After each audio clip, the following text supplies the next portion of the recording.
WhatsApp guys, কেমন আছো সবাই? আশা করছি তোমরা সবাই খুব ভালো আছো। এসটি এক্সপ্লেনেশন বাংলায় আজকের পর্বে নারুটো শিপুডেনের এপিসোড 250 এক্সপ্লেন করব। চ্যানেলে নতুন হয়ে থাকলে প্লিজ সাবস্ক্রাইব করে দিও। তো আর কথা না বাড়িয়ে মূল ভিডিওতে যাওয়া যাক। এপিসোডের শুরুতে নারুটো মা সেখান থেকে চলে যায়। ওনার সাথে কথা বলে নারুটো অনেক ভালো লাগে আর বলতে থাকে, মা আমি কথা দিচ্ছি আমি সবগুলো সবজি খাবো, প্রতিদিন গোসল করব। আর থাকলো বন্ধুদের কথা, আমার অনেক ভালো ভালো বন্ধু হয়েছে, যদি আপনি তাদের সাথে দেখা করতে পারতেন। আর একজন বন্ধু সে এখন রেগে আছে। আর থাকলো পড়াশোনা, টিচারদের সাথে প্রথমে কিছু কিছু সমস্যা হচ্ছিল, কিন্তু এখন সবকিছু ঠিক আছে। মাস্টার জিরাই আমাকে বলেছিলেন কি করতে হবে আর কি করতে হবে না, যেমনটা আপনি বলেছেন। আর সত্যি তিনি অসাধারণ শিনবি ছিলেন। আমি নারুটো উজুমাকি, আর আমি হোকাগে হয়ে সবাইকে পিছনে ফেলে দেব। আর হ্যাঁ, আমি বাবার থেকে অনেক কুল হব, আর আপনার থেকে বেশি পাওয়ারফুল মা। নারুটো তখন তার চোখ খোলে। ইয়ামাটো আর বি বলে, তুমি কি পেরেছো? মাস্টার বি তার সাথে হাত মিলে আর বলে, হ্যাঁ আমি বুঝে গেছি। ইয়ামাটো বুঝতে পারছিল না তারা দুজন কি নিয়ে কথা বলছে। তখন নারুটো বলে, হ্যাঁ এরকমই হয়েছিল। ইয়ামাটো তখন রেগে যায় আর বলে, তোমরা দুজন একা একা কি বলছো, আমাকেও বলো। ওইখানে মাইট গায়ে বলতে থাকেন, আমি তো জানতাম না সে ট্রেনিং করতে গিয়েছে, আমাকেও তার কাছে নিয়ে চলো। আওবা তখন বলে, এই লোকটা মাঝে মাঝে পাগল হয়ে যায়, এর জন্য দুঃখিত। ওইখানে নারুটো বলে, ক্যাপ্টেন ইয়ামাটো আপনি কিছু মনে করবেন না, আমি নাইনটেলস এর চাকরা থেকে আমার চাকরা আলাদা রেখেছি, যেন আমি সেটা সবসময় ইউজ করতে না পারি। তখন আমরা দেখি নারুটো নাইনটেলস এর চাকরা নিচ্ছিল, যার কারণে সে ইয়েলো ফর্মে চলে যায়। আর তখন আমরা দেখি ইয়ামাটো যে পিলার বানিয়েছিল তার থেকে গাছ গজে ওঠে। এটা দেখি ইয়ামাটো বলতে থাকে, দারুণ, এটা তো আমার বুটি স্টাইল ইফেক্ট করতেছে। নারুটো তখন একজনের চাকরা অনুভব করে আর বলে, তোমার মনে হয় তুমি আমার থেকে লুকিয়ে থাকতে পারবে? ইয়ামাটো তখন বলে, তুমি কি বলছো? তুমি কি অন্য কারো চাকরা অনুভব করতে পারো? ওইখানে শর্টের ভিতরে কিজামে বলতে থাকে, তা তো অসম্ভব, কেউ এখন পর্যন্ত আমার চাকরা অনুভব করতে পারেনি। নারুটো তখন বলে, এটা কোনো চাকরা না, ওটা তোমার ব্লেড থেকে বের হচ্ছে। তখন কিজামে স্যার নিজে নিজে দূরে চলে যায় আর বলতে থাকে, মনে হয় তুমি ঘৃণাকে অনুভব করতে পারো আর খারাপ ইমোশনকেও। এটা কোনো সাধারণ মানুষ করতে পারে না, এটা অবশ্যই নাইনটেলস এর পাওয়ারের কারণে হয়েছে। মাস্টার বি তখন বলে, তুমি তো ওই আকাশকে সদস্য, আর তুমি জীবিত কিভাবে আছো? তখন কিজামে বলে, আমি ওই সময় নিজে ক্লোন বানিয়ে নিয়েছিলাম। বি তখন বলে, সত্যি যদি কোনো ক্লোন হতো তাহলে আমার বন্ধু তাকে ধরে ফেলতো। কিজামে বলে, এই ক্লোন সবার থেকে আলাদা, এত সহজে তাকে কেউ ধরতে পারে না। যাই হোক, খেলাতে মজা হবে, দুইটা সেঞ্চুরিকার একটা আর্টস্টাইল ইউজার একসাথে লড়াই করা কঠিন হয়ে যাবে। তখন কিজামে একটা সুইচ টিপে, যার কারণে সে রুমের দরজা খুলে যায়। মাস্টার বি তখন বলে, তুমি এটা জানলে কিভাবে? কিজামে বলতে থাকে, আমি এখানে একজন গুপ্তচর হয়ে এসেছিলাম।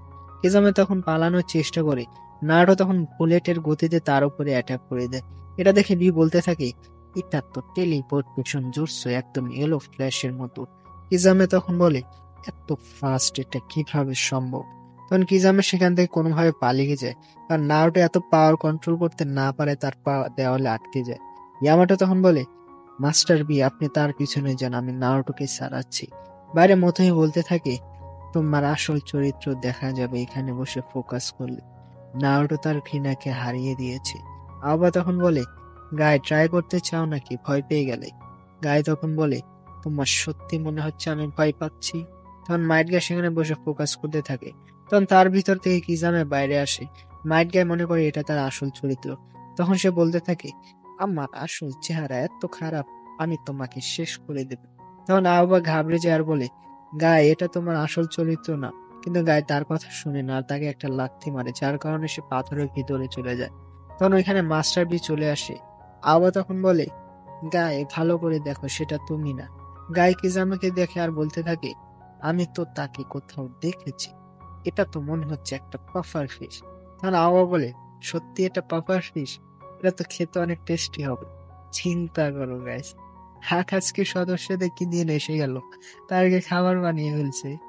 মতোই তখন রেগে যায় আর বলতে থাকে, তোমরা সত্যি কি এত বোকা? এখানে কিজামে বলে, তুমি এখনো বদলাওনি। বি তখন বলে, সে একজন আকাশকে সদস্য। তখন কিজামের সামেহাডা বীর কাছে চলে যায়, আর কিজামে পানির ভিতরে গিয়ে সামেহাডা হ্যান্ডেল ধরে ফেলে, যার কারণে সামেহাডা বিকে কামড়ানোর চেষ্টা করে। এটা দেখে মতোই বুঝতে পারে আসলে কি করতেছে। তখন সে দৌড়ে চলে যায় আর বিকে বলতে থাকে সে তোমার চাকরা শোষণ করে নিচ্ছে। কিন্তু ততক্ষণ অনেক দেরি হয়ে যায় আর বি তখন দুর্বল হয়ে পড়ে আর কিজামে অনেক বেশি শক্তিশালী হয়ে যায়। আবা তাকে দেখে বলে, গায়ে আমাকে সাহায্য করো। তখন সে কুনায় দিয়ে অ্যাটাক করে, কিন্তু কিজামের কিছুই হয় না আর সে আবার চাকরি অ্যাবজর্ব করতে থাকে, যার কারণে সে অনেক দুর্বল হয়ে যায়। তখন কিজামে তার ওয়াটার স্টাইল ইউজ করে আর সেখান থেকে চলে যায়। মথুই তখন বলে সে অনেক ফাস্ট, তার পিছনে যাও, না হলে আমি তাকে অনুভব করতে পারবো না। তখন মাইট গায়ে তার 6 গেট খুলে দেয় আর মাস্টার বিএটেলস এর সাহায্যে তাকে আসমানে ছুড়ে মারে। এটা করতেই তিনি বেহুশ হয়ে যায়। এখানে ইয়ামাটো নারুটো পায়ে পট্টি বেঁধে দেয় আর বাইরে যাওয়ার জন্য প্রস্তুত হয়। এখানে মাইট গায়ে উড়ন্ত অবস্থায় সামানিং জুৎসুর ইউজ করে আর সেখানে একটা কচ্ছপ সামান হয়, কিন্তু সে অনেক বেশি রেগে ছিল কারণ তাকে উড়ন্ত অবস্থায় সামান করা হয়েছে। গায়ে শুধু তাকে ডাকে উপরে জাম্প করার জন্য আর কচ্ছপটা নিচে পড়ে যায়। তখন সে দেখে সামনে একটা বিশাল বড় কচ্ছপ তার দিকে তাকিয়ে আছে। আর গাইস, এই কচ্ছপটার কথা মনে রেখো, এর একটা সুন্দর টুইস্ট আছে। ওইখানে কিজামে একটা শার্ক সামান করে আর তার মুখ থেকে একটা স্ক্রোল বের করে ওই শার্কটার মুখে দিয়ে দেয়। ইন দা মেইন টাইম এখানে মাইট গায়ে এসে পড়ে আর বলতে থাকে, তুমি সব তথ্য তাহলে শার্ককে দিয়ে দিয়েছো।